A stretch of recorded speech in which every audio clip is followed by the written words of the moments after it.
그림자를 따라가는 여정. 한산하고 적막한 마을의 음산한 그늘 속에 바람의 속삭임이 으스스한 비밀을 전달하는 곳에서 에밀리라는 소녀가 살았습니다.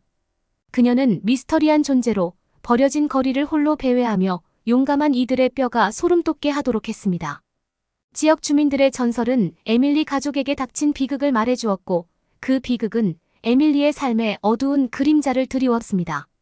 그들은 그녀의 부모가 수수께끼 같은 사건으로 목숨을 잃었으며 그들의 영혼이 마을 끝자락에 위치한 귀신의 저택에 갇혀 있다고 말했습니다. 어떤 이들은 그들이 저주를 받았다고 믿었고 다른 이들은 사악한 영혼들이 그들의 목숨을 빼앗았다고 믿었습니다. 해가 지면서 달이 마을의 기괴한 빛을 비추기 시작하면 에밀리는 무시무시한 저택에 더 가까이 다가갔습니다. 그 저택은 그녀를 불러들이며 나뭇잎을 스치며 그녀의 이름을 부르는 듯했습니다. 마을 사람들의 경고에도 불구하고 그녀는 저주된 집의 신비로운 매력에 끌렸습니다. 어느 운명적인 밤, 호기심과 부모님의 운명에 대한 진심 어린 열망에 불타게 된 에밀리는 용기를 내어 저택에 무너지고 있는 문을 넘어섰습니다. 안으로 들어서니 무거운 공기가 차오르며 잃어버린 영혼들의 슬픔으로 가득했습니다. 흙먼지로 어둠이 깔린 창문을 통해 달빛만이 길을 비추어주는 미로 같은 복도를 헤매고 다녔습니다. 각 방마다 그 자체의 이야기가 있었습니다. 무시무시한 박제 미소가 울려 퍼지는 무도장, 어수선한 어린이방에서 울부짖는 슬픔, 어스름한 스터디룸에서 들리는 오싹한 속삭임들이었습니다. 하지만 에밀리는 두려움과 결의로 뛰어들었습니다. 그녀의 마음은 북소리처럼 두근거리며 두려움과 결단력의 혼합으로 가득 차 있었습니다. 큰 계단을 올라갈 때 에밀리는 기상천외한 선율이 공중을 떠돌고 있는 것을 들었습니다. 그녀의 영혼을 끌어당기는 멜랑콜릭한 슬픔이었습니다. 저주받은 방의 문으로 떨어져서 에밀리는 어머니의 형체인 영매와 마주하게 되었습니다. 눈물이 에밀리의 눈가에 고여 그녀는 어머니의 형체에 손을 뻗어대려고 했습니다. 하지만 재회는 이루어지지 않았습니다.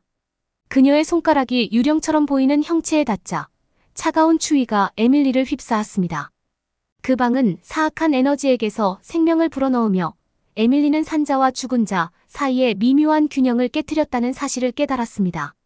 그 유령처럼 보이는 형체가 애도에 찬 외침을 내뱉으며 그들 주위의 벽들이 떨리기 시작했습니다. 그림자들이 춤을 추며 비뚤어지며 살아있는 자들을 조롱하는 듯한 기괴한 모습을 이루었습니다. 에밀리는 도망치려 하지만 보이지 않는 힘에 잡혀 저주받은 방의 범위 안에 갇혀버렸습니다.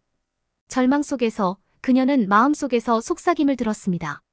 그것은 저택 밖에서 온 목소리로 자유로워지길 간절히 바라는 목소리였습니다. 그것은 그녀의 부모뿐만 아니라 저택의 사악함에 갇힌 무수한 영혼들이었습니다. 그들은 자유를 간절히 바라고 있었습니다. 에밀리는 힘겨운 마음을 다해 저주를 풀기 위해 노력했습니다. 그녀는 영혼들에게 타협을 구했고 그들을 자유롭게 해줄 방법을 찾겠다고 약속했습니다. 기적적으로도 그녀의 힘에 무릎이 쓰러지고 에밀리는 저주받은 방의 구속에서 벗어났습니다. 노후한 복도를 달려가며 에밀리는 집 자체가 그녀의 떠나려는 시도에 저항하는 것을 느낄 수 있었습니다.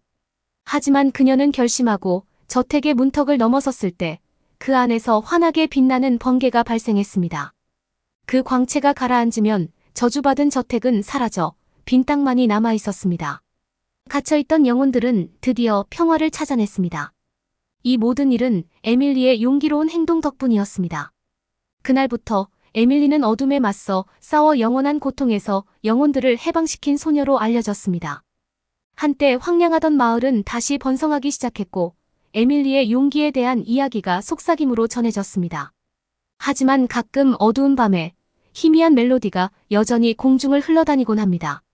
그것은 에밀리가 자신의 과거의 으스스한 공간에 얼마든지 면할 수 있는 용기를 갖춘 소녀를 기억시키는 그림자처럼 맴돌아 다니는 암울한 알림이기도 합니다.